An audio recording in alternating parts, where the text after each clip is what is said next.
Alert 1. 1-0 rounds. Fire for effect. Fire!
This job is meaningful to me. The fact that I'm representing our country in all types of situations, I'm more than happy to go give a helping hand to anyone who needs it.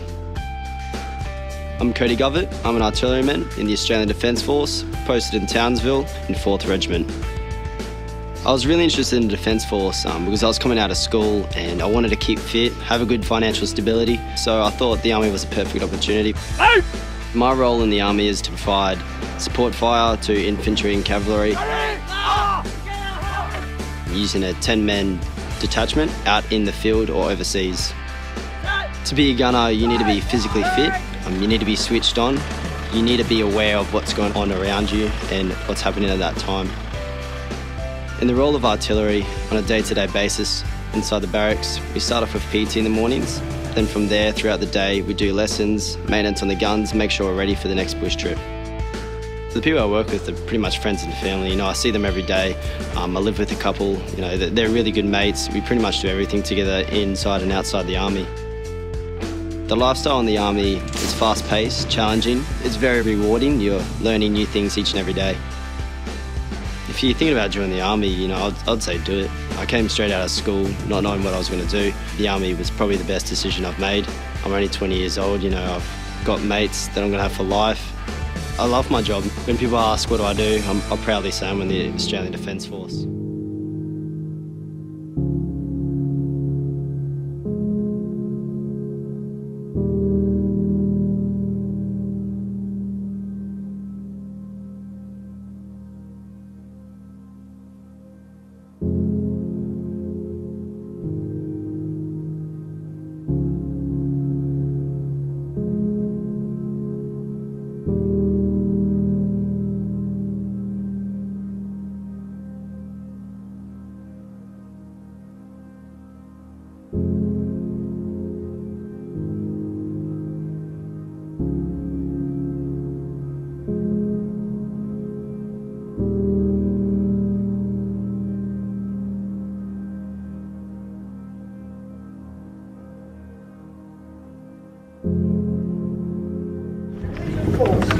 Characterises the strength and depth of my regiment's commitment to our common cause of freedom and democracy around the world.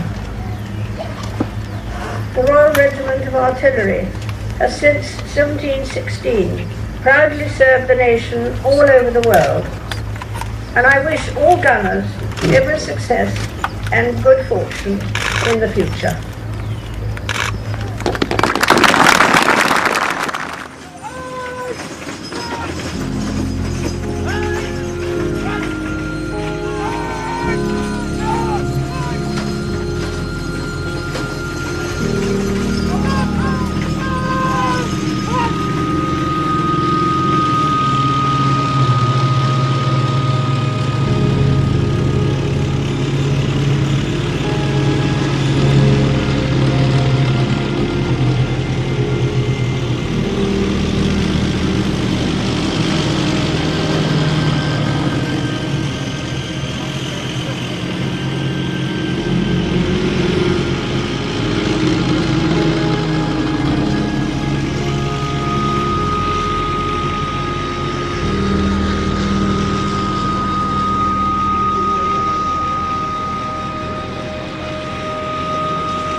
It takes discipline, concentration, and tenacity in war and in training. For the artillerymen, every move is carefully calculated and decisively executed. There's no room for error. The stakes are high, and the danger is real. Widowmaker Tree 1, adjust fire. Roger, Assassin 5, this is Widowmaker Tree 1, send it. It takes a team to assemble a complete field artillery battery. That means that the men and women of field artillery need to understand their roles, the roles of their teammates, and how teamwork is the foundation of field artillery. The firing element of field artillery is both a direct and indirect fire support system, which involves engaging targets that the gun line cannot see. The target may be obscured by terrain, so the forward observer must establish a vantage point from where they can observe a target while remaining hidden from the enemy, making the forward observer the eyes of field artillery. This position can be anywhere from a few hundred meters to several kilometers away from the target. Using maps, compasses, binoculars, or laser rangefinders, the forward observers will pinpoint the target and relay position, target description, recommended munitions, and additional instructions by radio. Forward observers do not communicate with the guns directly. They will send targeting information to the Fire Direction Center. The Fire Direction Center, or FDC, operates as the brain of field artillery. The FDC computes firing data and the firing direction for the guns. This data can be computed digitally or manually using protractors and slide rules. Corrections can be added for conditions such as differences between altitudes, propellant temperature, atmospheric conditions, and amazingly, the curvature and rotation of the Earth. A soldier working in the FDC learns quickly the importance of precision and diligence when lives are at risk. The final component of field artillery is the gun line. While the forward observer and the FDC are the eyes and brain of field artillery, the gun line is considered the brawn. These weapons include the M119 and M777 howitzers, which can be sling-loaded by helicopters for fast insertion and extraction, and the M109 Paladin, a mobile, tracked artillery piece. These weapons have the power to demoralize the enemy and reshape the battlefield.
St. Barbara was the teenage daughter of a wealthy man. Her father tried forcing her to marry, but she refused. In desperate angst, he beheaded her. But while strolling home from an execution well done, he was struck overhead by lightning and killed. proving once and for all that the King of Kings could cast lightning bolts with every bit of the accuracy and velocity of any well-trained artilleryman. See, Pops, see? That's what happens when the King of Battle is caught on fire. Try to take my head off, I'll show you. Now, dude. It is believed that Molly Pitcher's name was actually Mary, but she acquired her name known as the patriot who carried pitchers of water to soldiers in the Revolutionary War. Soldiers would cry out, "Molly Pitcher," hence the moniker Molly Pitcher. When her husband collapsed from heat exhaustion during battle, Molly manned his cannon. While she stood at his firing point prepping the cannon, a musket once tore off a piece of her dress and she said, "Well, that could have been worse. Bring the smoke!" After the war, Molly Pitcher and, Sergeant Pitcher settled down to have a little baby Pitcher. Thus was the birth of the modern-day artillerymen. Soon after, artillerymen grew in numbers. They believed that they were fearless and all-powerful, despite their big guns and various nicknames.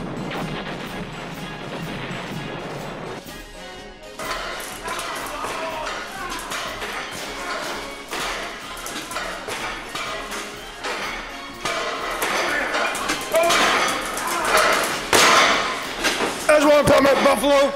I ain't no damn gun bunny. But they were unable to provide fire support alone. Enter the Forward Observer. They send artillery brethren fire missions, if and when they decide to emerge from their sleeping bags or stop barbecuing long enough to call in rounds.